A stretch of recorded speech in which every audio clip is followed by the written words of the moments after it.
Hey there, welcome back to Reddit Dating, the best channel for Reddit cheating stories. Be sure to like, subscribe, and hit the bell notification for more stories like these. Now, let's get into the video. Revenge on my cheating fiance was bad, but the karma was brutal. I was single, after 5 YRS with my then boyfriend, and had finally mustered the courage to tell my junior high school crush, let's call him DN, Dukanazal, about the candle I'd been holding for him for the past 7 years, ever since the first time we met. I was still somewhat new to the Pacific Northwest after leaving my home of Alaska, and figured, well, he's in Alaska, and I'm here, and never moving back, so I might as well let the unspoken thing be spoken, get the answer I'm sure is coming, and move on with my life. I was pretty sure that once I laid down all the cards, he wouldn't have wanted to be friends with me anymore, or would have said something like, "I am not into you that way."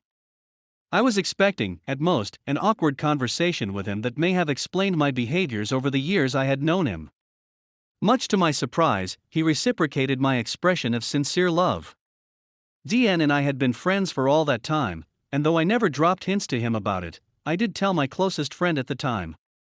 He and I even kissed once during our first school year together, and even though I wanted to, I didn't ever press the issue or pursue him further, giving him the chance to take the lead, which he didn't.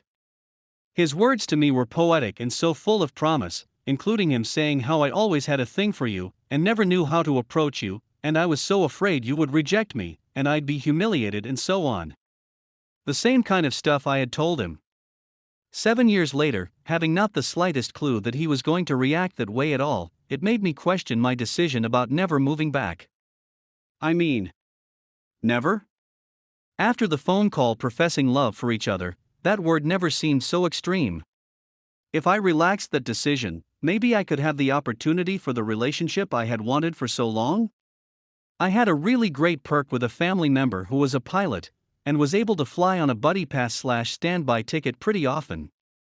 So I decided to fly up to Alaska every couple of weeks to see DN. Once the news got around, everyone in our circle of friends would exclaim, "OMG, you plus DN. I always hoped you two would end up together, you are the perfect couple." I thought it was super cheesy and romantic, but it actually felt validating and nice, because that was what I had envisioned and hoped people would say about us. I was always very careful to avoid dating or even flirting with anyone I went to school with, for the sake of avoiding interpersonal drama and gossip at school, which would have disrupted so much more than my education. After several months of traveling to see him every couple of weeks, he asked me to marry him. I said yes, and then without hesitation, started planning to move back to AK to be together, and start our life there in our hometown. I made my plans for the move, packing up all of my belongings and parcel shipping everything I owned. Thankfully it wasn't much, because I was still so young and didn't own any furniture. DN and I were going to live together at his place, where he had a roommate, let's call him Bicycle Man, BM, who I will never forget, and the reason why is coming up. In the scant number of days before my final flight back up to Anchorage, I started feeling kinda icky and gross, and after several days of that, followed my intuition, and took a pregnancy test. I found out I was pregnant. And I was so overjoyed that I called him one evening to tell him about it. There was already a party going on at his place. I spoke with DN briefly and said, "I have some news I want to share with you," and he said, "But first I have to tell you about this really cool artist chick." And he told me about this girl who came to the party, let's call her THOT, yes, a terrible nickname used only because I am too lazy to think of a better acronym, and it made me laugh when it first occurred to me. I was irked by the way he was talking about her, and realized this is not the time for a big reveal. I think I said to DN something like, "Don't do anything you'll regret." He asked me to call him later on to tell him whatever the news was, so I said I would, and then I did. Hours later, whoever answered the phone said that DN was there, but couldn't come to the phone right now. I had this awful stomach-sinking feeling, because I already had an intuitive feeling about what was happening. DN never called me back that evening. I called him the next morning, no answer. I was heartbroken. That evening I finally got to talk with him, and reminded him I have news, but he interrupted me to say, "I have to tell you something," and my stomach-sinking feeling was now turning to nausea. He admitted that he cheated on me with THOT, all while the time I was trying to reach him the night before. I hung up the phone on him, and threw up.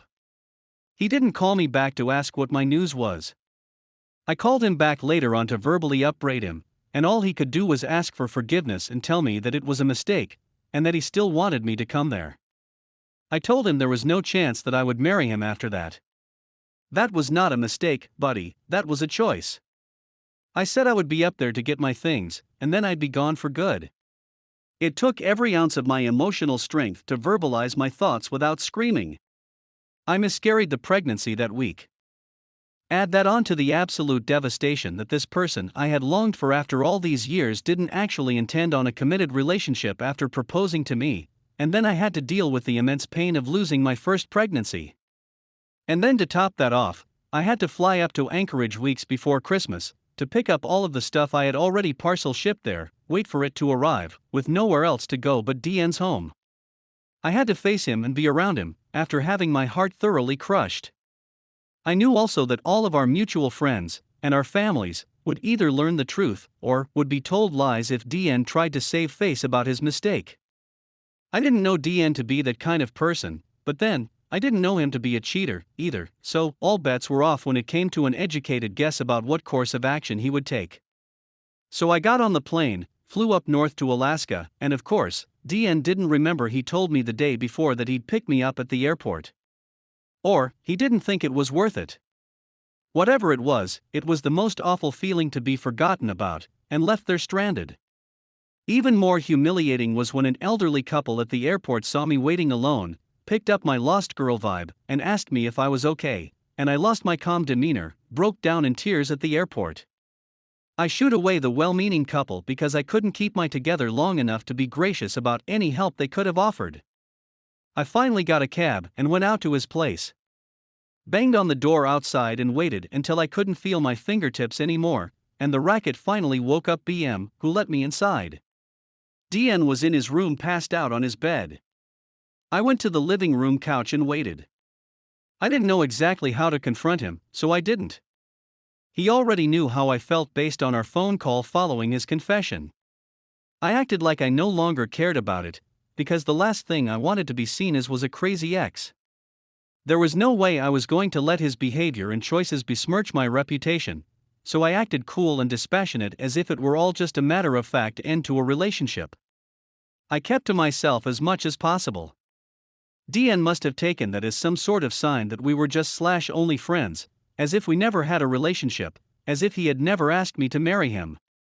And he had the bright idea to invite THOT over to meet me. As it turned out, DN told THOT that I was just a friend and he never told her about our relationship, engagement, me visiting frequently to see him, me moving there to be with him, etc. It was like I was just erased and discarded. Looking back, this is a very clear case of a narcissist's relationship pattern of idealize/devalue/discard. Every moment between arriving there and leaving felt like it was just me crying and feeling so incredibly hurt that it broke my whole world. I had sacrificed my family, who had all moved to the Pacific Northwest by that point. I left my job so that I could move back to Alaska and be with DN. I was so into the idea of a relationship with him, it didn't even feel like I had sacrificed for the sake of our relationship. But I did. And it hit me that I sacrificed family and job who had never hurt me, at least not in the way DN had hurt me. I regretted leaving them to be with DN and his empty promise of love. When the news spread to our mutual friends and his family, no one could understand why DN and I were split up. While everyone understood why I was crying and upset, no one really knew what to do with the constant stream of tears. I maintained my composure as being the not crazy ex to the best of my ability. This all happened in front of people who knew both of us for years. They were dumbfounded about THOT and what she was doing with DN. They put the puzzle pieces together themselves. I kept my mouth shut and only stated facts when I was asked. Yes, DN would rather be with her. So he is with her. I'm here waiting for my things to arrive so that I can ship them back, and then I'm getting on the next flight out of here. One day out of the total 2 weeks I was there, BM, remember, came out of his room and saw me in my silent waterfall of tears, and just said to me, DN is a total. If I were you, I would be crying too. For some reason that made me feel better about the whole thing. BM was a muscly to a young woman like me, and for him to say that made me feel like the world wasn't such a cruel place after all.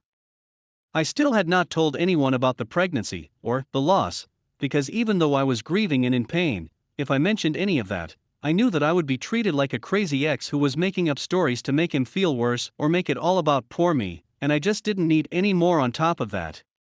I suffered in silence and perfected the art of crying without making a sound so that I wouldn't draw anyone else's attention to my grief.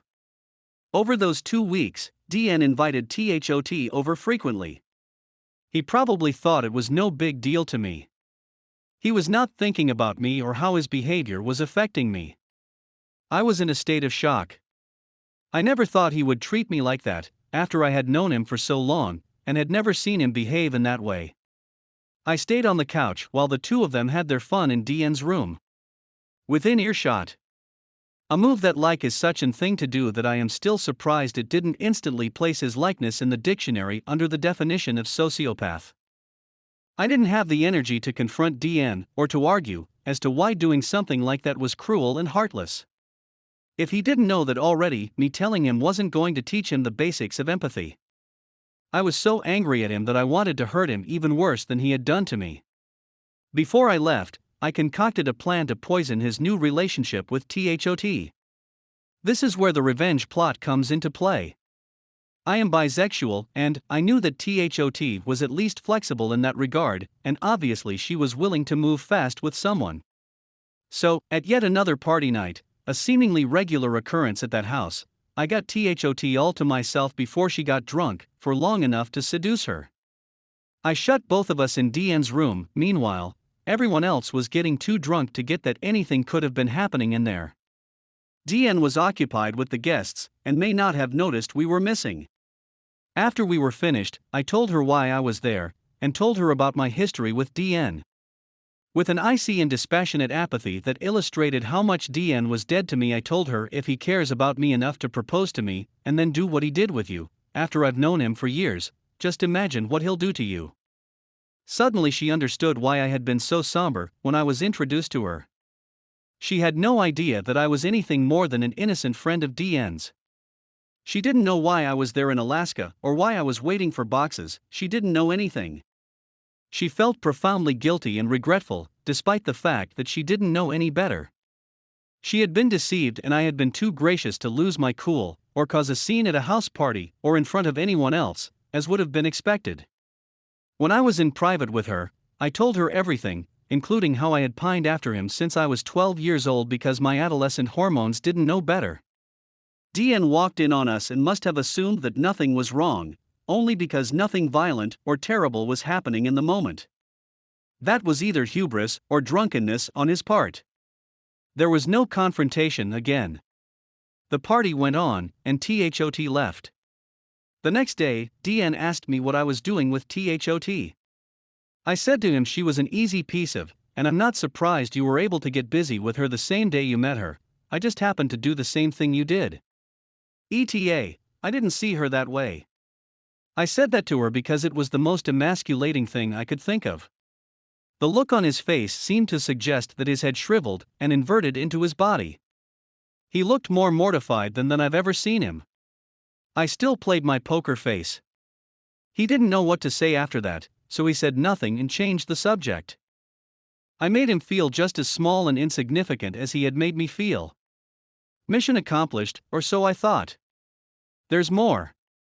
I got my belongings finally, and shipped them all straight back to where they came from. I got myself on another flight out of there a day or so later, didn't ever see THOT again. I didn't hear from DN again for the next 5 years. 5 years later, I was married, and had just learned that week that I was pregnant, with my first child. I got an email from DN. He tracked me down through social media back in 2005. He said that he wanted to catch up with me, and so I obliged him with a phone call, thinking I was gonna gloat about being married and having a kid or some. DN told me all about all the karma that went down after I left. Said you didn't go crazy while you were here. But whatever you did planted a seed that grew into something that destroyed my life. He didn't say that word for word, but close to it. I think he used the word cancer in there somewhere. Perhaps my intentions to avenge my dead fetus invited my guardian angels, demons may be more likely, to intercede in the situation. Karma, in order of appearance. THOT cheated on him with his best friend, and then moved in with the dude only 2 weeks after I had left. Ouch. He got fired from his job on Christmas Eve. His boss was another mutual friend who heard about what he did to me, decided he didn't want the guy working at his video store anymore. Ouch. His truck broke down in front of an electrical station, got impounded.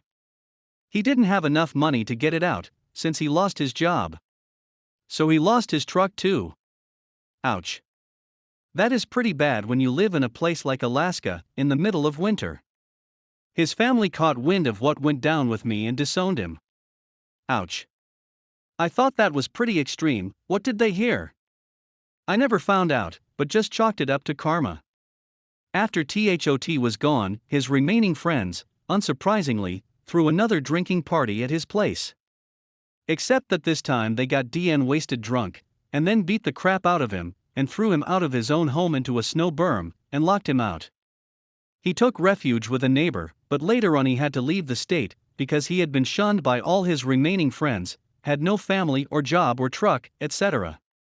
And was now single, without even a THOT to lean on. When we spoke, he had been living in Texas and rethinking his life, and wanted to know how I was doing after our engagement friendship ended. And that was when I decided that the time was right to tell him about the baby we could have had. And then, distinguished guests, was when he started to cry, and I told him how much it sucked for me to feel like I couldn't have told him about before, for the reasons I mentioned above. And then I heard his full-on ugly cry on the other line. He was sobbing on the other line and couldn't stop apologizing. He said I had no idea you were pregnant. I felt a momentary indignant rage and sublimated it with another poker face moment in my matter-of-fact, emotionless response. We had sex, so it's not like it was impossible for that to happen. I tried to tell you. At the time, it was more important for you to confess your horrible choice than listen to my news. You didn't have any idea that I was pregnant because you didn't care to know. You didn't even ask. More sobs on the other end of the line, and more apologies than I've ever heard in my life from anyone. I ended our call by saying it's really okay, I don't hate you. I wanted to say I pity you but held my tongue. Things are better for me now. I'm married, and we just found out that we are pregnant with our first child.